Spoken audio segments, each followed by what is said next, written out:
The people over at CNBC have been pumping out some absolute bangers because I've got another one I want to watch today. And this one's titled, How America Racked Up a $1 trillion credit card bill. So I'm excited to watch this one, but I'm also a little scared. Let's see what's going on. The U.S. economy has been on recession watch for months now. And so far, the all-important American consumer has been holding strong, keeping those recession forecasts from becoming true. Consumer is still spending. Consumer is in better shape. If they have money, they're going to spend it. Consumers continuing to be resilient.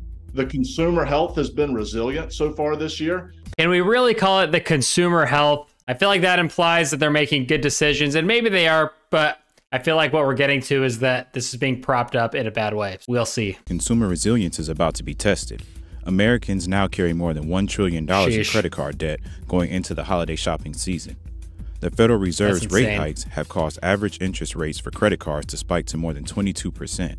Rates on retail credit cards are even higher, nearing 29% on average. Oh my gosh, banks are just rolling in it. They're making 22% interest on $1 trillion worth of debt. That's why I always say these credit card providers are not doing this out of the goodness of their heart. They're profiting in one way or another, and they're profiting in a big way. That's crazy. This is the first time credit card debt has topped $1 trillion in America. Uh-oh. That amount includes both revolving balances and balances paid off at the end of the billing cycle. All right, that's actually a really important distinction. So basically what he just said is that that balance does include people who make charges to their credit card, but also pay it off in full every month. So it's not like there's $1 trillion out there that's being charged 22% interest, but I bet a good chunk of that is still being charged interest. It's still concerning. It doesn't make it that much better. Consumers are increasingly reliant on credit cards to finance purchases of everyday goods and services, and that's because they're just getting a lot more expensive. At the same time, their wages are not increasing at the same pace as inflation. And that makes it more difficult because as the credit card balance increases, it can be more challenging for consumers to pay down that debt. Okay, 1 second. Let me get my imaginary tin hat. This is by design. The American economy is propped up on debt, whether that's student loans, car loans, mortgages, or credit cards. Companies rely on Americans being able to take out debt to afford the products that they're selling. The reason housing is so expensive is because we have mortgages available to us to help us afford them. The reason cars are expensive as they are is the same thing. The reason that consumerism goes crazy around the holidays is because people can turn to credit cards and other types of loans to help them afford these purchases. Our entire economy is massively stimulated by debt. So I don't know if that's a conspiracy or not. I feel like that's just the truth. That's just how it is. So I'll take off the tinfoil hat. We'll put it away for now. The excess savings that Americans lined their pockets with during the COVID-19 pandemic is largely now spent. So people have just burned through their money they saved from being locked in during the pandemic, which that's just concerning. And so there was a lot of pent up demand. And I think that's what's leading to some of this higher consumer inflation is that people just didn't have the opportunity to spend because they couldn't leave their house. So now they're going and buying those things they wanted. Now they're taking trips and vacations. So there was definitely a lot of pent up demand that's now showing itself. But I'm terrified that they've blown through that savings already. It's scary for sure. High inflation and interest rates have made everything more expensive. Normal costs like groceries, gas, and housing are all rising. Add in the resumption of student loan repayments, and it's creating the perfect rising debt storm. Americans are skipping out on some of their credit card payments because household budgets are squeezed due to higher borrowing costs. Another factor for the rising debt is the increase of credit card users. More than 70 million new accounts have been opened since 2019. That year, 65% of Americans owned a credit card.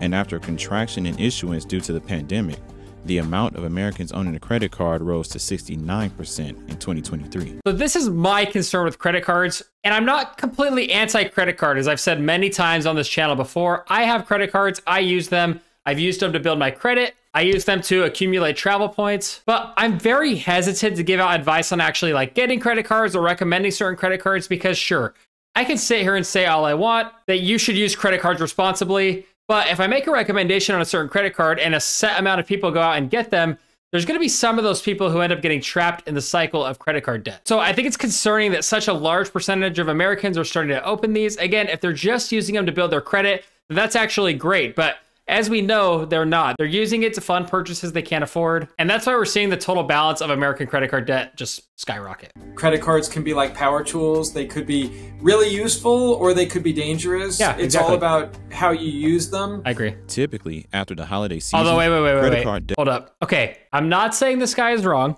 Okay, I agree with what he just said. However, just make sure you look at the titles of the people that you're getting information from. All right, so first, let's look at this guy's title, Senior Industry Analyst. To me, when I read that, I think they're an unbiased source. I'm thinking that they're giving us overall information on the credit card industry and what's happening and why it's good for consumers, why it's bad for consumers, right? But he also works for Bankrate.com, and there's nothing wrong with that. Again, I agree with what he just said. This guy's perfectly fine, but Bankrate.com makes all their money off of referrals to credit cards and to other lenders. So Bankrate does have a vested interest in getting people to take out debt. So I just wanted to call that out. You got to be careful on who you're taking advice from and what their interests are. After the holiday season, credit card debt levels I am a little late getting to this video. I apologize. I know we're well past the holidays now. dropped as consumers pay down their shopping balances. But at the start of 2023, it remained unchanged. And now shoppers are prepared to spend even more than 2022. Holiday shoppers do plan to spend more, according to a survey and the forecast done by the National Retail Federation. They found that people plan to spend about $40 more than they did last year, and that could be in part because of higher prices in some categories. I mean, that's true, but it's pretty in line with the years prior. It's even a little lower than these 3 years here, so it doesn't seem that abnormal, but I do definitely agree. I think a lot of people just go like too hard over the holidays, and it kind of makes me sad because I feel like a lot of corporations just like take advantage of the holidays and people being in a helping and giving spirit, and they profit off of it. Again, that's just capitalism. That's how it goes. But overall, to me, when I think of Christmas, I just think of a lot of people that are overspending and buying a bunch of stuff they cannot afford. In some categories, there is still this deal-seeking mentality for items. And so that may mean that people are going to look for whatever is on sale, along with seeking newness. Americans planning to flood the mall with their retail credit cards may be shocked when the bill comes, because those cards are carrying a higher interest rate than years prior. In fact, some are starting to rise to rates that only subprime borrowers see, rates exceeding 33%. Some retailers have already noticed is that credit card delinquencies have ticked up, and that may mean that people are struggling to make payments and could again be a warning sign. Retailers like Macy's and Nordstrom already flagged the slowdown of repayments on their credit cards over the summer, showcasing a potential risk to retail revenue this season. This is just further proof that our economy is propped up by debt. Pretty much any big retailer you know, I'm sure, offers a credit card, and they do that because it's such a catalyst for getting revenue and growth at their business. The average consumer has around a $6,000 credit card balance, $400 to $600 monthly student loan payment, high rent, and car loan payments. Americans may wonder if it's even possible to keep their heads afloat. The best tip for credit card debt payoff actually is to get a 0% balance transfer card. So you move your existing high-cost debt to this new card with a 0% promotional rate. Okay, Ted is cashing out now. Now he's pushing some products. And let me guess, Bankrate can refer you to a phenomenal program for a 0% transfer. And look, the math makes sense. If you're planning on holding on to the credit card debt for a long time, then sure, transfer it over to 0%, but all you're really doing is like moving the debt around. You're not paying anything off. No, instead, your goal should be to light a fire under your butt and work as hard as you can, work overtime, and get that credit card and get that high interest debt paid off. I don't really like the narrative that they were just getting at, that it just kind of is how it is, and you know, you're expected to have a huge car loan and a huge student loan and all of this credit card debt, because the goal should not be to have all that debt and just see if you can manage paying the minimum monthly payment. The goal should be to avoid that debt, and if you do have it, you should be working as hard as you can to get out of it. So again, be careful who you're taking advice from. The best thing is not to get a 0% transfer. It's ideal just to pay it off as quick as you can. Credit card balances saw the largest increase of all debt types this year, $45 billion. And compared to other debt types, credit cards typically hold the highest interest rates. Yep. Any extra money should probably go to the credit card, just because that's likely to be your highest cost debt by a wide margin. Okay, Ted wasn't done talking yet, so I'll cut him some slack on the 0% transfer, because that's not bad advice. A boom for consumers may come from Congress's Capping Credit Card Interest Rates Act. If passed, the bill would cap APR for credit cards at 18%, prevent credit card companies from imposing new fees to evade the cap, and impose penalties on credit card companies that violate the cap.